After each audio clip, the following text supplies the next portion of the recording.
그다음에 진짜 최근에 어쨌든 예하랑 건은 네. 이제 좀 이따 주제 이야기 못 하니까 네.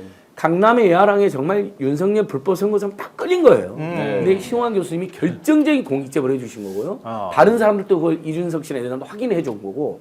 양재동의 건진 캠프도 딱 걸려버린 거예요. 네, 그러니까요. 양재동 서희건설 네. 2층입니다. 네. 거기서는 불법 댓글팀도 운영한 것으로 보여요. 네. 건진뿐만 아니라. 네. 근데 이것도 이번에 건진 수하면서 또 드러나는 거예요. 네. 그러니까 검경이 지금 열심히 뛰어들 수밖에 없는 신용이라도 할 수밖에 없는 그런. 근데 우리나라 검찰은요 국민이 한 6개월 동안 떠들어야 수사하는 조직이에요. 맞습니다. 이거 언제 쪽에 얘기 나온 겁니까? 맞아요. 제가 이걸 작년에 나온 얘기로 11월 첫째 주거든요. 그러니까요. 벌써 6개월 됐네요. 그러니까 6개월은 떠들어야 수사하는 네. 조직이에요 우리나라 아, 검찰은. 그래요, 그때 그렇게 진짜. 증거를 가지고 들이대면서 그러니까요. 이거 불법 선거사무소다 이렇게 얘기했었던 거 아닙니까? 그렇죠. 근데 가만히 있다가 지금에서야 수사 들어간다는 거예요. 이게 공소시 수사 얼마 안 남았는데. 이게 수사 기관입니까? 아니면 뒷북 기관입니까? 네, 그래서 다시 한번 제가 공개적으로 국민의힘에 질문드리겠습니다. 당시 TV 토론 연습하고 다 준비 영상 TV 토론 준비하셨죠? 어디서 했습니까? 자신 있으면 밝혀보세요. 야, 역시 꼼짝 못하겠다. 역시 우리 신용환 교수님 화이팅! 고맙습니다. 아니 근데 국민의힘은 선거 비용 토해내야 되는 거 아니에요? 그들이 한 그렇죠. 2년 동안 왜 약올렸잖아요. 네. 국민의당 당사 팔아야 430억 토해내라 그랬는데 네. 다 국민의힘이 이제 토해내야 될 텐데 397억입니다. 397억요? 국민의힘이 자산이 한 1,000억 된대요. 근데 아. 현금은 없고 거의 다 빌딩이랍니다. 그러니까 빌딩 하나 팔아야죠. 팔아야 되겠네요. 아니 당사 여의도에 그 빌딩 네. 아주 근사하게 잘 있어요. 네. 매매도 잘 될 것 같아요. 맞아요. 완전 대목이잖아요. 그 장소가 목이 좋은 데예요. 아 근데 그거 아무도 안 들어가려고 올 것 같은데 아 그러네 또 기운이 별로 안 좋아가지고. 아 그러네요. 그뭐 묻은 게 너무 많아. 이거 묻고 저거 묻고. 어제 소장님 혹시 킨텍스에 계셨습니까? 아 저는 어제 다른 일이 있어갖고 아, 네. 제가 킨텍스만은 못 갔어요. 왜냐하면 아. 이재명 후보가 선출될 것을 예비하면서 예. 저는 오히려 다른 조직을 하고 있었습니다. 아 예. 감동의 뭐라도 해야 되지. 수락연설이 있었는데 예. 어제 득표율 어떻게 보셨습니까? 투표율과 득표율. 그러니까 저는 예상했던 대로 그대로구나. 그러니까 네. 당심하고 민심하고 똑같다고 계속 예상을 했는데요. 역시 시대 정신이다. 그러니까 이재명 후보도 후보지만 이재명 후보가 지금까지 이렇게 있을 수 있었던 거 다 국민의 힘이 아니겠어요?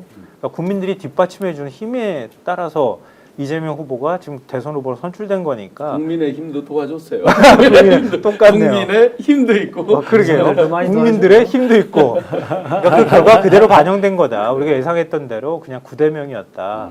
그건 단순히 어제 이재명 그 후보의 그 연설, 수락 연설도 제가 봤는데요. 그러니까 국민들이 이렇게 저를 이렇게 세워줬다 이렇게 얘기를 했거든요. 그러니까 그 국민들이 여전히 이재명 후보를 이렇게 밀어 올려주고 있구나. 그러니까 그거에 대해서 이재명 후보가 확실히 자기 스스로도 느끼고 있고 또 그 국민의 마음을 잊지 않고 있는 모습이 되게 보기 좋았거든요. 네. 그러니까 예상했던 결과 그대로 나왔다고 생각합니다. 네, 네. 오늘 조선일보 일면 혹시 제목 보셨어요? 요즘 조선일보 이제 그거는 거의 영향력이 없어가지고 저도 안 봐요. 근데 관심이 밑에 없어요. 집에 대문 앞에 항상 있어요. 제가 그렇게 일찍 우연히 보는 나오니까. 경우가 있죠. 집에 대문 앞에 있어요? 제목만 항상 봐요. 아. 일면 거기 조선일보 일면 제목이 진짜 처음으로 조선일보가 찐 인증하는 것 같더라고요. 87 체제 이후 가장 맞아요. 강력한 예, 맞아요. 대통령 후보. 이게 제목이에요. 진짜. 야 이제 뭐 아니, 서서히 무릎 꿇을 준비를 안 하고죠. 그런 것 아니요, 같아요. 저는 그게 조선일보가 곱게 보이진 않아요. 아, 늘 그래요? 곱게 보이진 않는데 아, 또 뭐, 조선일보는 또 뭐가 항상 있나? 밑에다 뭐 깔고 그렇게 얘기하는 거예요. 예. 가장 강력한 후보 그러면은 위협감을 느끼잖아요. 보수 그렇죠. 세력에서 볼 때는. 그리고 종합면으로 넘어가면 3면의 제목이 이렇게 돼 있는 거예요. 당선된 행정 입법 무소불위. 아이고 2028년 총선까지 견제 세력 없어. 그러니까 이거 하려고 일면에다가 그렇게 달아놓은 거예요. 그렇죠. 그러니까 한마디로 하면 긴장하라 보수요. 이거예요. 그러네요. 절대 권력자 차르의 음. 등장이니 긴장해야 되고 국민이 이제 견제를 해야 된다. 이걸 좀 미리 만들고 있는 거잖아요. 네네. 그러니까 국민들의 직접적인 선택에 의한 이 득표 이것마저도 독재와 연상할 수 있는 절대 권력자하고 연상시키는 그런 연상 효과를 계속 하려고 하는 거 아니겠습니까? 그래서 그런 그들의 이제 프레임 전쟁에 정확하게 이제 맞설 수밖에 없는 거고요. 근데 맞서지 않아도 국민들께서 판단을 지금 하고 계시는데 최근에 여론조사를 보면 그들의 얘기가 말도 안 되는 게 대선을 한 40일 정도 앞두고 있으면요. 선거를 앞두고 있으면 선거에 가장 그 많은 기사 중에 뭐가 있냐면 중도층, 아니 그러니까 유보층, 예, 부동층이 아직도 많이 있으니 이들의 향배가 어디로 가느냐에 따라 승패가 갈린다. 이런 기사를 워낙 많이 보셨을 거예요. 예.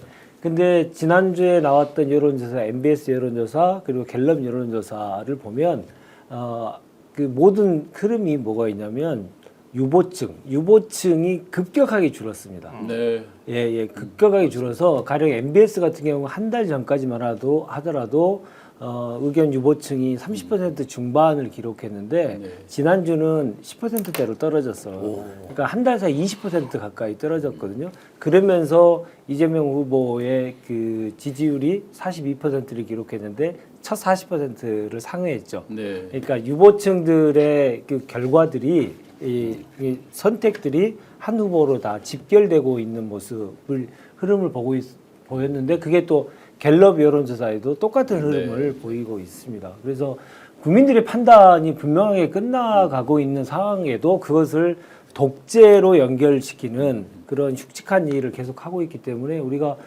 그런 것에 대해서는 정확히 시청자들께서도 워낙 잘 아실 텐데 절대 우리는 속지 않을 것이다 이 말씀을 꼭 드리고 근데 그 싶습니다. 말이 안 되는 게요. 우리는 보통의 경우에는 여대 야소였어요. 대통령이 권력을 가져가면 자연스럽게 이전에 대통령 임기 중에 치러지는 총선에서는 아무리 대통령이 속한 집권 여당이 소수 정당이었다 하더라도 의회에서 다수당이 되거든요. 네. 그렇게 국민들이 힘을 실어주거든요. 네. 왜냐하면 대통령이 집권할 수 있도록. 그러니까 윤석열은 거꾸로 간 거 아니에요? 국민 민심 흐름하고. 네. 그러니까 심판을 받은 거란 말이에요. 그러니까 이전에 여대 야소 구도는 그러면 다 똑같았다는 얘기가 되잖아요. 그렇지 않습니까? 네. 여대 야소 구도가 되면은 국회는 집권 여당이 장악을 하고 그다음에 행정부는 대통령이 권력을 가져간 거잖아요. 그러면 민주화 이후에 대부분의 대통령은 다 무소불위 권력을 가져갔다는 얘기가 되는 거 아니에요? 그러네요. 그러니까 이게 너무 자연스러워. 조선일보가 그걸 지적하려면 옛날에 그 3당 합당 그치, 1990년도에 예. 대한민국 현대 정치에서 가장 파격적인 그리고 가장 파괴적인 여소야대를 만들어놨더니 갑자기 민정당, 민주당, 공화당 합쳐가지고 예. 그때 조선일보는 그걸 얼마나 보수대 연합을 지들이 찬양하고 사실 그렇게 해서 행정사법, 입법, 검찰 다 장악한 건 아닙니까? 당시에 민자당 정권이 네. 노태우가. 근데 거기에 대한 반성 없이. 그리고 저는 이 조선일 프레임이 너무 웃긴 게 윤석열이 같은 괴물이 나타나가지고 나라를 망쳤는데 거기에 대한 반성, 그걸 지들이 또 적극 비호한 거 아닙니까? 근데 그렇죠. 그에 대한 반성은 지금도 없이 비호하는 이제 이재명이 네. 윤석열보다 더 괴물이다 이거예요. 그렇지. 강력한 힘을 가졌다. 입법, 행정 다 장악한다. 근데 사법부, 그 대법원장 윤석열이가 임명했죠. 예. 그리고 판사들 대부분 보수적이죠. 직연 보는 것처럼. 검찰 여전히 다수가 윤석열, 한동훈, 심우정 품에 놀아나는 자들이죠. 물론 기소총으로 한다 하더라도 뭘 장악합니까? 그리고 윤석열은 외부에서 길러진 괴물 맞죠. 네, 조국 용병 죽이고 괴물. 이재명 송영길 네. 죽이고 뭐 이런 과정에서 용병으로 이재명은 조그만 성남시장 하기 전부터 이제 성남시가 조만한다는 게 아니라 이제 상대적으로 대권을 기초단체 하기 전부터 민주당 부대변인 뭐 시민단체 간사 뭐 하면서 조직 속에서 야당 속에서 단련되고 계속 호흡해 갖고 왔거든요. 네. 마음대로 하고 싶어도 마음대로 할 수가 없습니다. 그리고 우리는 이 정권은 또 연합 정권이 저는 이번에 조국혁신당이나 삼인당의 기본소득 후보를 안 내면서 전폭 지선을 했죠. 얼마나 고마운 일입니까? 당연히 그분들하고도 또 연합해서 권력을 더 합리적이고 더 투명 운영해 나갈 네. 거거든요. 어디에서 독재가 생깁니까? 독재라면 우리 내부에서도 가만히 있지 않습니다. 그럴 리도 없지만 상당한 합리적 견제 속에서 또 이렇게 권력의 절제와 제어. 권력은 정말 절제와 제어가 중요한데 그게 정당과 또는 그 주변의 민주적 참모들에 의해서 견제가 되면 되는 것이거든요. 그래서 전혀 걱정할 필요 없다. 대변인님 예. 그 박근혜 네. 여야 통으로서 그다음에 DJ 네. 그보다 훨씬 높은 지금 저 대선 후보 지명될 때 당시의 지지율이거든요. 네. 예. 왜 이렇게 압도적인 힘으로 이재명 후보를 몰아줬다고 생각하십니까? 민심이 지기현 판사의 도움을 받아서 민심이 정확하게 결집하지 않으면 나라가 거덜나겠구나. 라는 생각을 하는데 저는 이제 피부적으로 느낄 때 윤석열 탈옥 이전과 이후는 질적으로 완전히 다르더라. 네. 근데 국민들께서 느끼는 위기감이라는 게 엄청나게 다르구나라는 생각이 들었는데 지금 연합정부 뭐 이런 네. 얘기 하셨습니다만은 여론조사상으로 보면 지금 이런 압도적인 지지율이 계속 나오고 있는 이유는 중도와 진보가 연합하고 있어요. 네. 그러니까 단순하게 진보층의 지지율이 압도적으로 높아서 그것을 계속 견인하고 있는 게 아니고 중도층에서도 정권 교체의 비율이 정권 유지 비율에 비해서 2배 이상 높아서 그것을 이재명 후보에게 전폭적으로 지지하는 것으로 다 귀결되고 있는 네. 것이거든요. 그걸 보면 이제 중도와 진보의 연합전선이 확실하게 구성되어 있고 그 구성은 다수의 연합이 되고 있다는 겁니다. 오늘 방송 어떠셨습니까? 마음에 들었다면 구독, 좋아요로 스픽스를 응원해 주십시오. 여러분들의 구독, 좋아요는 가장 큰 힘이 됩니다. 스픽스 구독, 좋아요.